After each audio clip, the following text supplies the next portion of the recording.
Now, if you've seen the Unlucky Tug's recent video ranking all the Thomas movies, which you definitely should if you haven't, you would know that he put Blue Mountain Mystery and Sodor's Legend of the Lost Treasure tied as the number one spot. But in my opinion, I'm going to explain to why that Blue Mountain Mystery is the better film.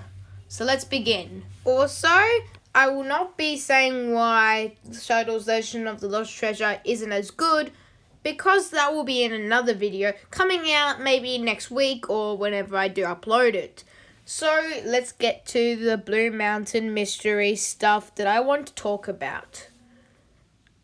Also, because 70% of the reason why I prefer Blue Mountain Mystery has nothing to do with the actual movie and to do with Lost Treasure, I will be talking about the 30% of why I think it is better. But before we do that, I'm going to give a bit of history on what this movie is and a bit of the story behind it. Blue Mountain Mystery, my favourite Thomas film, released in 2012. It was in the Sharon Miller era, and yes, I'm calling this movie, released in the Sharon Miller era, very good. Another reason why it is because while Miller wrote it, Brenner edited the script. And if you think he just edited, not a big deal, well, in theory, yes, but script editing can fix a whole bunch of issues, and this is one of the reasons why. Andrew Brenner is such a talented writer, writing really good episodes in the Brenner era and writing some of the most iconic Season 3 episodes.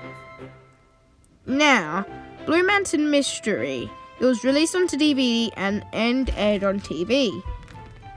And so lots of people definitely liked it. Lots of people have it as their favourites, except it's normally number 2 because they prefer Lost Treasure.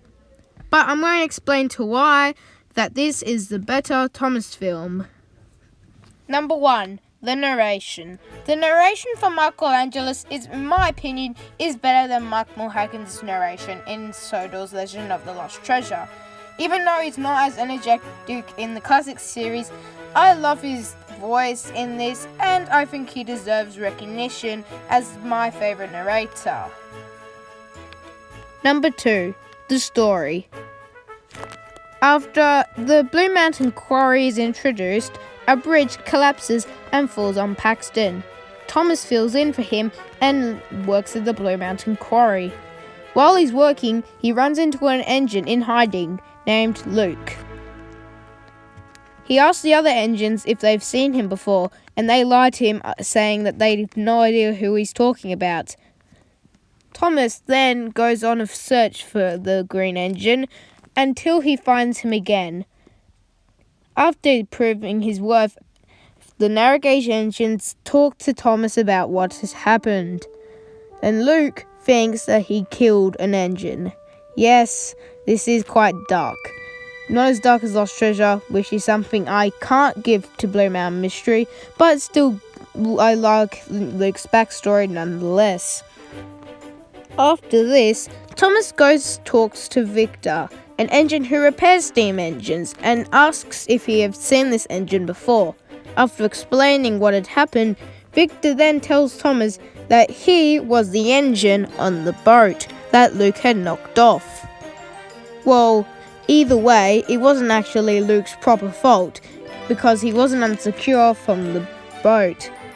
Also, since Victor was from a different country, he couldn't cry for help or speak to the other people on the ship because he came from a different country and spoke a different language.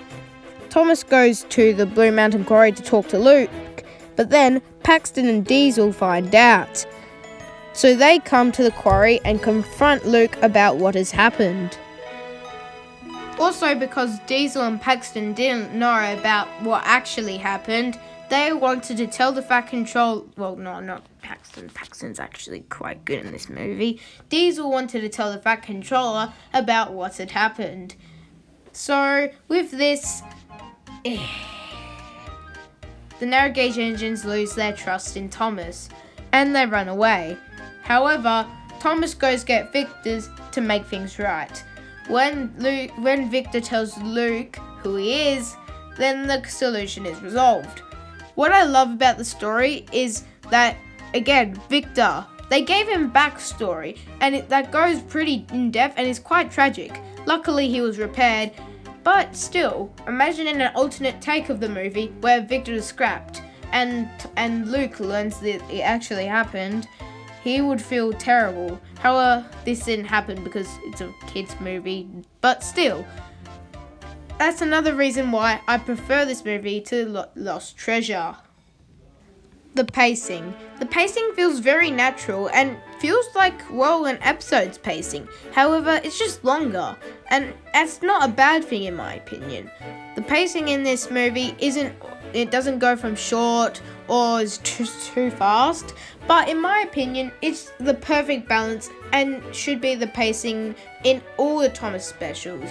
Also, there's no real side plots, which is something I applaud to the writers because it's all about the action. It's all about the Blue Mountain Quarry. It's all about Luke. There's no side plots unlike in The Great Race or in any other Thomas movie, and that's why I like it so much. Also, the fan service in this movie is done quite well. I'm not going to explain how it is in Lost Treasure because that's going to be next video.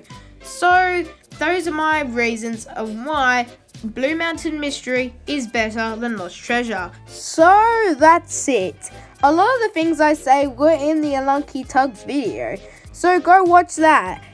And also, go check out my other videos like my History of Thomas and Friends and my Season 6 Defense. So I'll see you guys in the next video where I do why Lost Treasure isn't the best Thomas special. Bye!